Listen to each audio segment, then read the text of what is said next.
Imagine the following. You're a British pilot manning a sea vampire jet, and your whole goal is to land on a carrier without using your wheels. Might be relatively simple, however, the deck is not your regular carrier deck. It is made of flexible, bouncy rubber. This is the story of how the US and British navies tried using undercarriageless aircraft and bouncy rubber runways to try and create the aircraft carrier of the future. Spoiler, it wasn't the future. So you might be wondering why they would want to make the act of landing a plane on a carrier in the open sea even more daunting than the task already seems, but the logic behind it, though crazy in hindsight, the logic back then actually was relatively sound. Now we have to go back in time to World War II It's rewind time. to understand why some of the biggest navies in the world experimented with something that sounds so crazy. Not only the Japanese attack on Pearl Harbor, as well as the British attack on the Italian harbor of Taranto showed how deadly carrier planes could be. Now, the Japanese took that one step further on December 10th, 1941, just a couple days after Pearl Harbor, where granted they weren't carrier planes, but the Japanese sent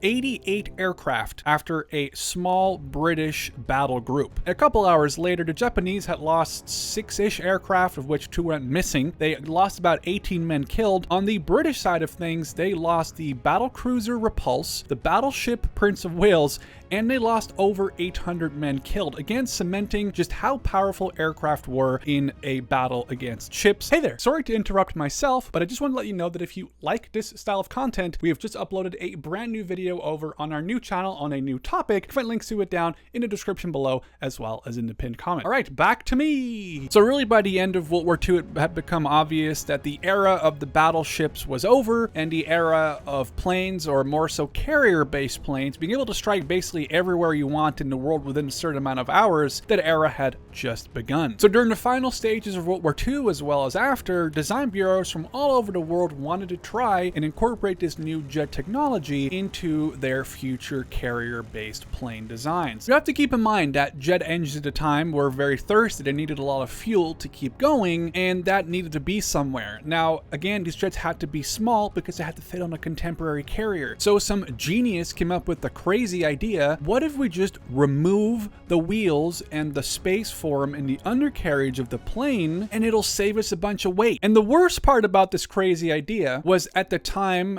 carrier landings were deemed to be quite dangerous, with landing gear collapsing or even landing gear striking against the carrier as they were coming in for a landing. So crazy enough, the contemporary thought was this actually might be safer. Yes, it might be a safer idea to land a plane without landing gear on a flexible rubber deck. I'm not making this up.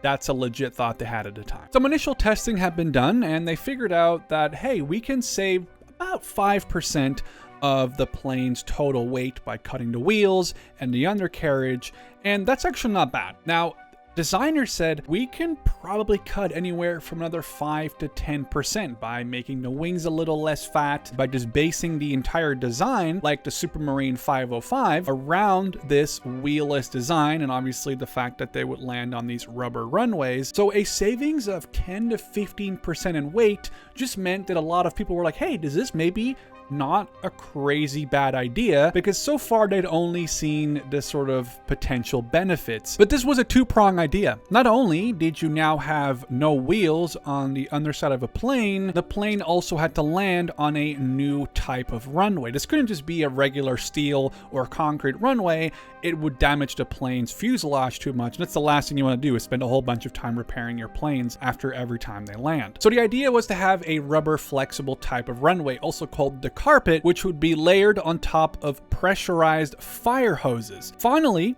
the idea was that there wouldn't really be much wear and tear if the rubber carpet was kept dry, though it was hypothesized that, hey, if we keep it wet, it might be a little better on the minimal wear and tear that we're foreseeing. So really, it came down to the wetter, the better. On takeoff, they would still use a catapult to propel the plane off the carrier, and on recovery or landing, the plane would still have an arrestor hook to catch the cable, though there would only be one cable and not multiple, as we see now on modern carriers. So obviously missing the wire happens sometimes, even nowadays with the best of pilots and the best sorts of technology that we have to offer, and it was said that, hey, worst case scenario, you missed that wire, you just bounce right off the deck, give her full throttle, and you just keep going and you try to come back around for another try. So all this testing really happened in the 40s and 50s, and originally the Americans had sent some observers as well as even one of their own test pilots to say, hey, why don't we go see what the crazy British people are up to with this like no wheels sort of bouncy castle runway. And they came up with their own idea after they, I guess, didn't totally dislike it. The Navy built their own sort of flexible runway on land made out of Goodyear rubber, very specifically. They even modified a couple of the US Navy's F9, F7 Cougars with a ventral bulge to really sort of help the bottom of the fuselage whenever it came into contact with the runway. Though after like 20-ish odd tests, the US Navy just said, this just wasn't worth all the time, effort, and money we put into it, and they canceled the rubber deck sort of wheelless plane idea. So with the test honestly going relatively well, no major casualties or even deaths have been reported as far as I could find, you might be wondering why we're not looking at like wheelless F-18s landing on a rubber deck Nimitz. The reason really comes down to the fact that the wheels were a little bit more important than they originally had thought. What a surprise. Having an aircraft with no wheels try to divert to, say, a regular runway or even a regular carrier is going to have major issues. It's not going to have this nice rubber bouncy castle landing deck, so they can't go anywhere unless you have special cranes and trolleys and carts. The average carrier or average runway isn't going to have a specialized cart or crane to move a jet that could weigh tons out of the way of its airstrip or carrier deck. At the time, the average recovery time for a normal wheeled plane was about 30 seconds, or like 2 every minute on a regular carrier. That's not actually a bad time. That's pretty decent. That's like 120 theoretical every hour. It was theorized by a head scientist at the British Naval Aircraft Department, or NAD, that they could recover these wheelless aircraft on rubber carrier decks about twice as fast. So when they started to get into the actual testing of this, they didn't hit 1 every 15, neither did they hit 1 every 30 seconds, which is what the regular carriers could do. It took them a whole of 300 seconds, or like 5 minutes, so they went from 120 regular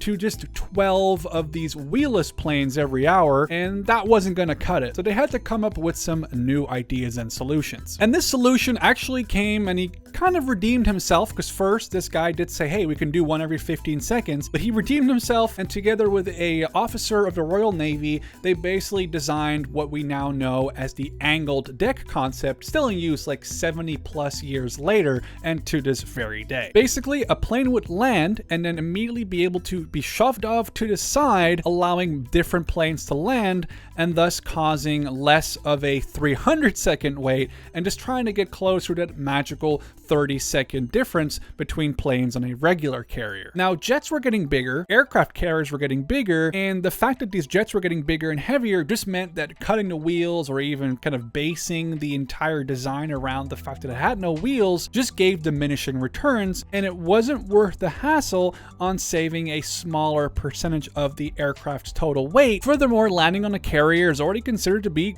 quite a dangerous and difficult thing to do, and it wasn't really something that they were sure and confident of that the average Navy pilot, I feel the need for speed.